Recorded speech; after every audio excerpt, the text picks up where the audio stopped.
बोला साहेब.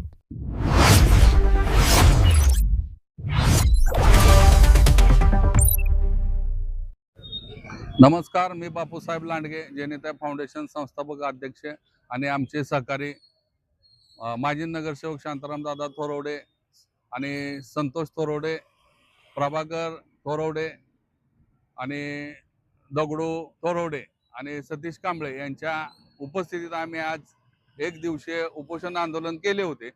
त्या आमच्या आंदोलनाची दखल कराड नगर परिषद मुख्याधिकारी प्रशांत वटकर साहेब यांनी स्वतः आमच्या या उपोषण स्थळी येऊन आमची जी मागणीचे पत्र दिले होतं त्या मागणीच्या पत्राच्या अनुषंगाने जवळजवळ आमच्या मागण्या पूर्ण करण्याचं त्यांनी शब्द आणि वचन दिलेलं आहे आणि जवळजवळ आमच्या मागण्या मान्य झालेल्या असं त्यांनी लेखी पत्र आम्हाला दिलेलं असल्या कारणाने आम्ही 15 ऑगस्टचं हे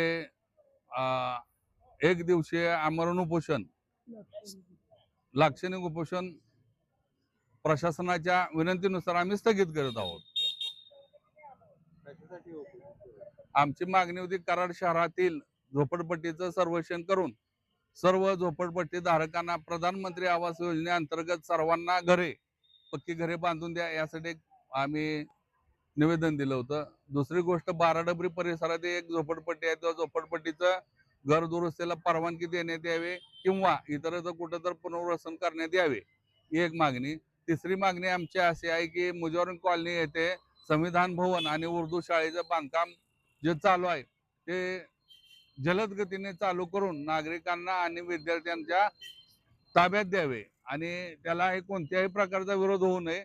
आणि बाबासाहेब आंबेडकरांनी सांगितलेलं आहे की शिक्षण हे वाघिणीचं दूध आहे आणि शिक्षणाला आणि शाळेला कसल्याही प्रकारे अडचण येऊ नये आणि कोणीही त्याला विरोध करू नये म्हणून आम्ही आंदोलन केलं होतं. ते आमच्या आंदोलनाला यश आलेलं आहे आणि मुख्याधिकारी साहेबांनी लेखी पत्र दिले आहे की त्या संविधान भवन आणि उर्दू शाळेकरता थोडाफार चेंज झाले असल्याने प्रशासकीय मान्यतेसाठी आम्ही पुढं वरिष्ठांकडे पाठवलं आहे. ती प्रशासकीय मान्यता प्राप्त झाल्यानंतर आमचं ते काम पूर्ण करू आणि तडीस नेऊ असं आश्वासन आम्हाला दिलेलं आहे. म्हणून आम्ही आमचं आंदोलन स्थगित करीत आहोत. बोला साहेब.